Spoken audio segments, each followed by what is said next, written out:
امی میں کاجل سے محبت کرتا ہوں، میں اسے اپنانا چاہتا ہوں، وہ مجھے نہ ملی تو میں مر جاؤں گا۔ میری بات سن کر امی نے مجھے گور کر دیکھا تھا، وہ کہنے لگی تم کس کاجل کی بات کر رہے ہو؟ میں بولا ہماری پڑوسن کی بیٹی کاجل، میں اسے بہت چاہتا ہوں، میں نے اس سے وعدہ کیا ہے کہ میں اس سے شادی کروں گا، اسی لیے وہ آنے والے ہر رشتے کو ٹھکرا رہی ہے۔ بیٹا تمہارا دماغ تو خراب نہیں ہو گیا؟ تم مسلمان ہوتے ہوئے کیسے غیر مسلم لڑکی سے شادی کر سکتی ہو؟ میں بڑے عرصے سے تمہاری اور کاجل کے درمیان یہ پیار محبت کا کھیل دیکھ رہی تھی، مجھے تو یہی لگا تھا کہ شاید تم دونوں کا بچپنا ہے، کیونکہ تم دونوں کے درمیان ایک بہت بڑی دیوار ہے اور وہ ہے مذہب کی۔ مجھے تو یہی لگا تھا کہ تم دونوں خود ہی سمجھ جاؤ گے، مگر یقین کرو مجھے تم سے اس قسم کی حماقت توقع نہیں تھی۔ خیر آج تو تم نے یہ بات کر دی ہے، میں اسے تمہاری پہلی اور آخری غلطی سمجھ کر معاف کر دیتی ہوں، مگر اس شرط پر کہ آج کے بعد تم یہ بات اپنے منہ سے نہیں نکالو گے، نہیں تو سلمان مجھ سے برا کوئی اور نہیں ہوگا۔ میں بولا امی میں آپ سے کہہ رہا ہوں کہ میں کاجل کے بغیر مر جاؤں گا اور آپ مجھ سے شرط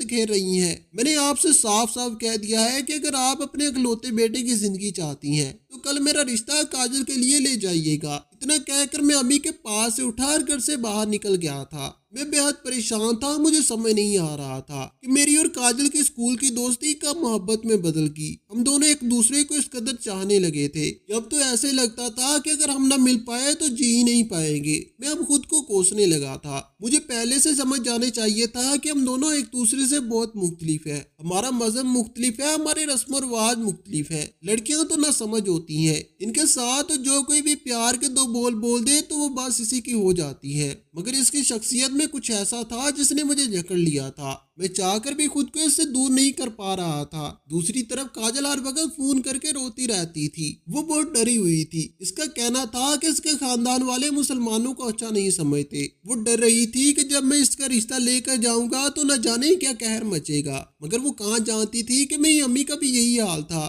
میں نے سوچوں میں گم تھا کہ میرا موبائل بجنے لگا تھا، میں نے نمبر دیکھا تو کاجل کا تھا، میں نے کال اٹینڈ کی تو اس کے رونے کی آوازیں میرے سماج میں ٹکرائی تھی، وہ گھبرائی ہوئی لگی تھی۔ میں بولا کیا بات، تم رو کیوں رہی ہو؟ وہ بولی سلمان میں بہت بڑی مصیبت میں پھنس گئی ہوں، میرے لیے ایک بہت ہی اچھا رشتہ آیا ہے، لڑکے کا اپنا بزنس ہے، شکل و صورت کا بھی اچھا ہے، اور سب سے بڑھ کر وہ لڑکا ہماری برادری کا ہے، میرے والدین تو اس رشتے کے لیے راضی ہیں، لڑکے والے آج ہی آ کر منگنی کرنا چاہتے ہیں، اب ہمیں کوئی بھی ایک نہیں کر سکے گا، ہمارے راستے ہمیشہ کے لیے جدا ہو گئے ہیں۔ میں بولا کاجل تم اتنی جلدی ہار مان چکی ہو؟ وہ کہنے لگی میرے پاس اور کوئی چارہ بھی نہیں ہے، میں نے کتنے عرصے سے تمہیں کہا ہوا ہے کہ میرا رشتہ بھیج دو، لیکن تم نے ابھی تک میرا رشتہ نہیں بھیجا، اب بتاؤ میں اپنے گھر والوں سے کیا کہوں کہ میں یہ شادی کیوں نہیں کرنا چاہتی؟ میں یہ سب باتیں سن کر پریشان ہو گیا تھا اور بولا تم اس رشتے سے انکار تو کرو، پھر میں اپنی امی کو بھی راضی کرتا ہوں کہ تمہارے گھر رشتہ مانگنے کے لیے چلی جائے۔ کاجل حرام رہ کی تھی، وہ بولی کہ تم نے ابھی تک اپنے گھر میں بات ہی نہیں کی۔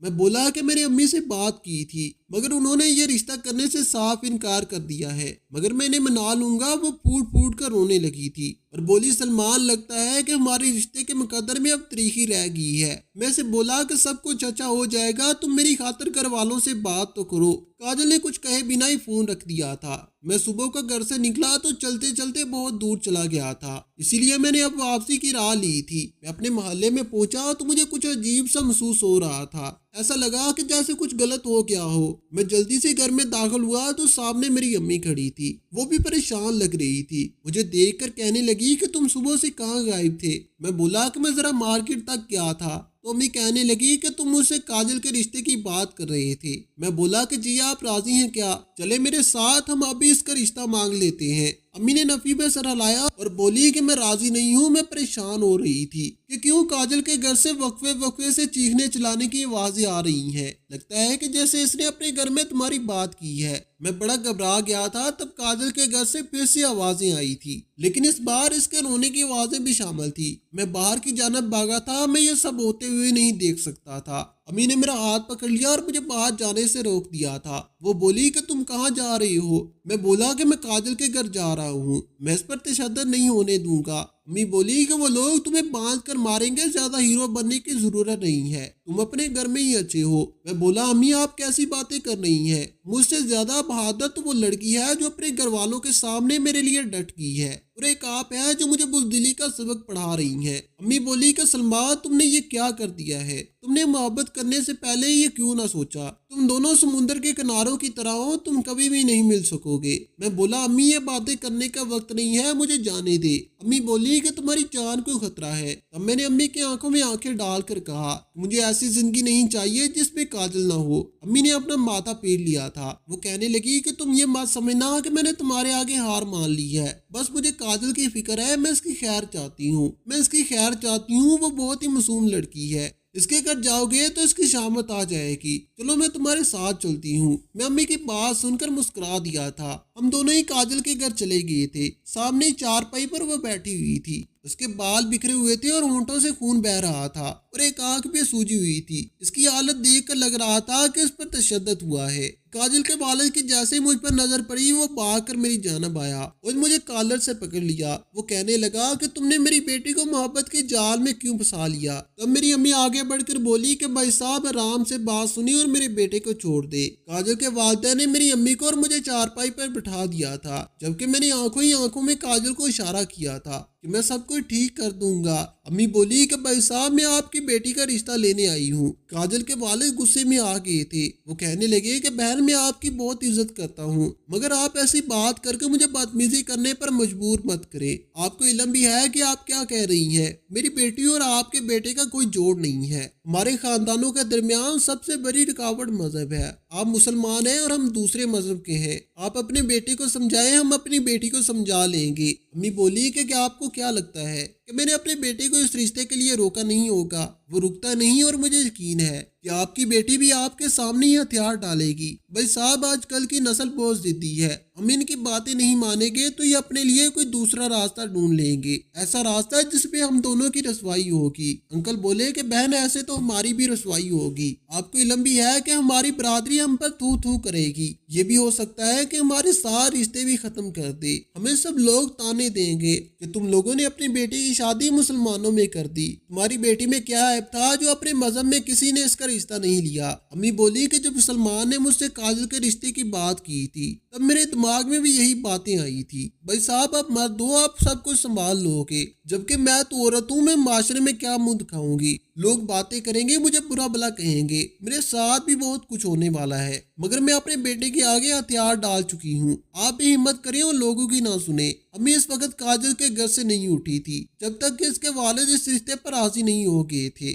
میں اور کاجل تو خوشی سے پاگل ہو رہے تھے۔ پھر یہ طے ہوا کہ کاجل کلمہ پڑھ کے مسلمان ہو جائے گی اور اس کا نیا نام مریم رکھا جائے گا۔ نکاح سادگی سے ہوگا، جس طرح مسلمانوں میں ہوتا ہے ویسے نکاح بھی ہوگا، لوگوں کو دکھانے کے لیے کاجل کے مذہب کے مطابق شادی بھی ہوگی۔ مجھے تو دو خوشیاں مل رہی تھی، ایک کاجل کا مسلمان ہونا اور دوسرا اس کا میری زندگی میں آ جانا، اور پھر کاجل کو کلمہ پڑھا کر اسے مسلمان کر دیا گیا تھا۔ اب وہ کاجل سے مریم بن گئی تھی، میرا مریم سے نکاح ہو گیا تھا اور وہ میری دلہن بن کر میرے گھر آ گئی تھی۔ میں خوشی سے نہا تھا، مریم میری ہو چکی تھی۔ میں اپنے کمرے میں داخل ہوا تو وہ بیڈ پر بیٹھی ہوئی تھی، وہ میری ہو چکی تھی اور یہ سب مجھے خواب کی طرح معلوم ہو رہا تھا۔ میں مریم کے پاس جا کر بیٹھ گیا تھا، میں بولا کہ میں بہت خوش ہوں۔ مریم کہنے لگی کہ مجھے بھی ایسا لگ رہا ہے کہ مجھے مار کر دوبارہ زندہ کیا گیا ہے۔ میں ہنس دیا تو میں نے مریم کو منہ دکھائی کا تحفہ دیا۔ وہ بولی کہ میں آج کے دن آپ سے کچھ مانگوں تو کیا آپ مجھے دو گے؟ میں بولا کہ ہاں کیوں نہیں، تم کہو تو صحیح تمہیں کیا چاہیے؟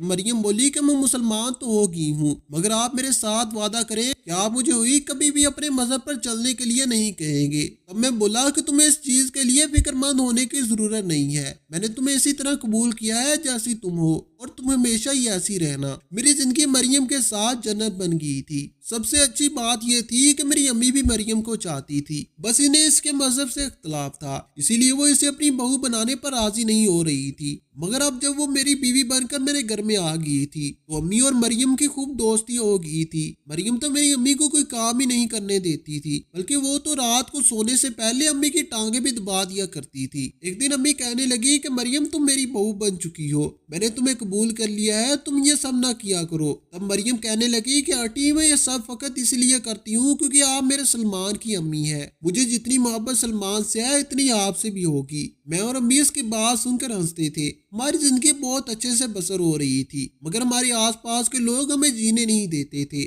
ہر روز کوئی نہ کوئی اپنا فتوی لے کر ہمارے گھر آ جاتا تھا۔ امی ان باتوں سے بہت ڈسٹرب ہوتی تھی، جبکہ مریم بھی مجھ سے چپ چپ کر روتی رہتی تھی۔ کسی نے سچ ہی کہا ہے کہ الفاظ کا زخم تلوار سے بھی زیادہ گہرا ہوتا ہے۔ خیر اس وقت میں اور امی مریم کو سمجھا دیا کرتے تھے۔ ہماری شادی کو 3 ماہ ہو گئے تھے تب مجھے پتا چلا کہ مریم امیر سے ہے۔ یہ خبر سن کر تو میں 7ویں آسمان پر پہنچ چکا تھا، جبکہ امی کے پیر بھی زمین پر نہیں سکتے تھے۔ امی مریم کا بہت خیال رکھتی تھی، اسے گھر کے کام کرنے کی اجازت نہیں دیتی تھی۔ ایک دن میں اپنے کمرے میں بیٹھا تھا، تب امی میرے پاس آ گئی۔ وہ بولی کہ سلمان تمہاری کتنی عمر ہو گئی ہے؟ میں نے حیرت سے امی کی جانب دیکھا اور بولا کہ میں 26 سال کا ہو گیا ہوں۔ آپ یہ سب کیوں پوچھ رہی ہیں؟ تب امی بولی کہ مریم تم سے 2 سال چھوٹی ہے، یعنی وہ 24 سال کی ہے، اور اس عمر میں لڑکیوں کو بنا سنگار کا بہت شوق ہوتا ہے، اچھے اچھے لباس پہننا چاہتی ہے۔ پھر اب تم باپ بننے والے ہو، بچے کے بھی 100 اخراجات ہوں گے، بتاؤ تم اس کے لیے کیا کرو گے؟ امی کی بات سن کر میں چونک گیا تھا۔ امی کہنے لگی کہ تم اتنے بڑے ہو گئے ہو، ابھی تک کوئی کام بھی نہیں کرتے۔ پہلے تو گھر میں فقط ہم 2 لوگ تھے، ہمارا گزارا تمہارے ابو کی پینشن سے ہو جاتا تھا، تو خیر سے ایک اور مہمان بھی آ رہا ہے، بتاؤ ہمارا گزارا کیسے ہوگا؟ اسی لیے بہتر ہے کہ تم اپنے لیے کوئی ملازمت ڈھونڈ لو۔ میں امی کی بات سمجھ گیا تھا، اسی لیے اگلے ہی دن نوکری کی تلاش میں نکل کھڑا ہوا تھا۔ میں نے جگہ جگہ انٹرویو دینے شروع کر دیے تھے، مگر جاب ملنا ناممکن لگنے لگا تھا، کیونکہ مجھے کہیں بھی جاب نہیں مل رہی تھی۔ آخر میں جب میں تھک ہار گیا تھا تو اللہ تعالیٰ کے کلام نے ہی مجھے سہارا دیا تھا۔ دراصل میں اپنی تعلیم مکمل کرنے کے بعد 2 سال مدرسے سے بھی پڑھا تھا، اور قرآن پاک کے 10 پارے میں نے حفظ کیے تھے، اس لیے مجھے ایک اسکول میں قادری صاحب کی جاب مل گئی تھی۔ میری تنخواہ اتنی تھی کہ پینشن کے پیسوں کو ملا کر ہمارا گزارا بہت اچھے سے ہو جاتا تھا۔ میری پہلی بیٹی کی پیدائش ہونے والی تھی، مگر آج کل مریم کی طبیعت بہت خراب رہتی تھی، وہ ہر وقت گم سم سی رہتی تھی۔ میں اسے دلاسا دیتا تو وہ پھوٹ پھوٹ کر رونے لگتی تھی اور کہتی تھی کہ مجھے ایسے لگتا ہے کہ جیسے میں ڈلیوری کے دوران ہی مر جاؤں گی۔ اب میں اسے سمجھاتا کہ تمہیں کچھ نہیں ہوگا، ہمارے گھر خیر سے بچے کی پیدائش ہو جائے گی۔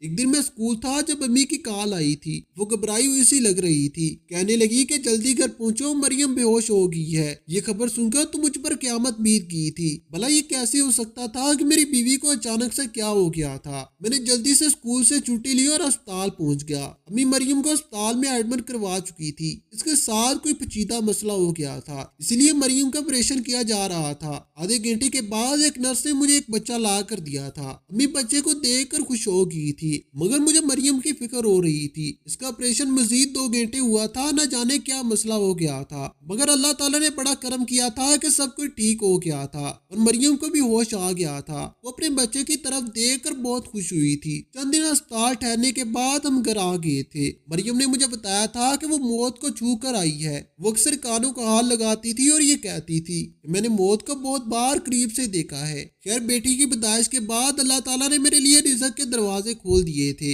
اب اسکول کی چھٹی کے بعد میں گھر میں بھی بچوں کو قرآن پاک کی تعلیم دینے لگا تھا۔ پہلے پل تو جب میں نے قرآن پاک پڑھانا شروع کیا تو لوگ مجھ پر ہنستے تھے، میرا مذاق بناتے تھے اور کہتے تھے کہ گھر میں ایک غیر مذہب عورت کو رکھا ہوا ہے اور آیا ہمارے بچوں کو قرآن پڑھانے۔ مگر پھر آہستہ آہستہ لوگ خود ہی اپنے بچوں کو میرے پاس پڑھانے کے لیے بھیج دیا کرتے تھے۔ میرا رزق بڑھ گیا تھا۔ ایک دن میں اپنے بچوں کو پڑھا کر کمرے میں گیا تو مریم رو رہی تھی۔ میں بولا کہ کیا ہوا، تمہیں رو کیوں رہی ہو؟ وہ بولی کہ سلمان ہماری زندگی کا مقصد کیا ہے، انسانوں کو کیوں تخلیق کیا گیا ہے؟ میں مسکرا کر بولا کہ اللہ تعالیٰ کی رضا حاصل کرنے کے لیے۔ انسان کے زندگی کا مقصد یہی ہے کہ بس اللہ تعالیٰ کو راضی کر لیا جائے۔ میں نے محسوس کیا کہ میری بیوی اب بہت بدل گئی تھی، وہ ہمیشہ کسی گہری سوچ میں ڈوبی رہتی تھی۔ میں اس سے بات کرتا تو وہ چونک جاتی تھی، میں اس سے وجہ پوچھتا تو کہتی کہ سلمان میں موت کو بہت قریب سے دیکھ کر آئی ہوں، ایسا سمجھو کہ قبر سے لوٹ کر آئی ہوں۔ اب میں ہر وقت یہی سوچتی رہتی ہوں کہ ہمیں اس دنیا میں کیوں بھیجا گیا ہے۔ ایک دن میں بچوں کو قرآن پڑھا رہا تھا، مریم کہنے لگی کہ اس آیت کا مطلب بتاؤ۔ میں نے اللہ کا کلام مریم کو پڑھا کر سنایا تو وہ پھوٹ پھوٹ کر رونے لگی اور سسکیاں لیتے ہوئے رو رہی تھی۔ پھر مریم بولی کہ سلمان میں کلمہ پڑھ کر مسلمان تو ہو گئی تھی، مگر اب تم مجھے نماز پڑھنا اور قرآن مجید پڑھنا بھی سکھا دو۔ میں سچے دل سے توبہ کر کے اپنے اللہ تعالیٰ کی عبادت کر کے اسے راضی کرنا چاہتی ہوں۔ میں تو اس کی بات سن کر خوشی سے اچھل پڑا تھا۔ میں بولا کہ آج تو تم نے میری زندگی کی سب سے بڑی خواہش پوری کر دی ہے۔ میں نے کچھ ہی دنوں میں مریم کو نماز پڑھانا سکھا دی تھی اور وہ مجھ سے قرآن مجید پڑھانا بھی سیکھ رہی تھی۔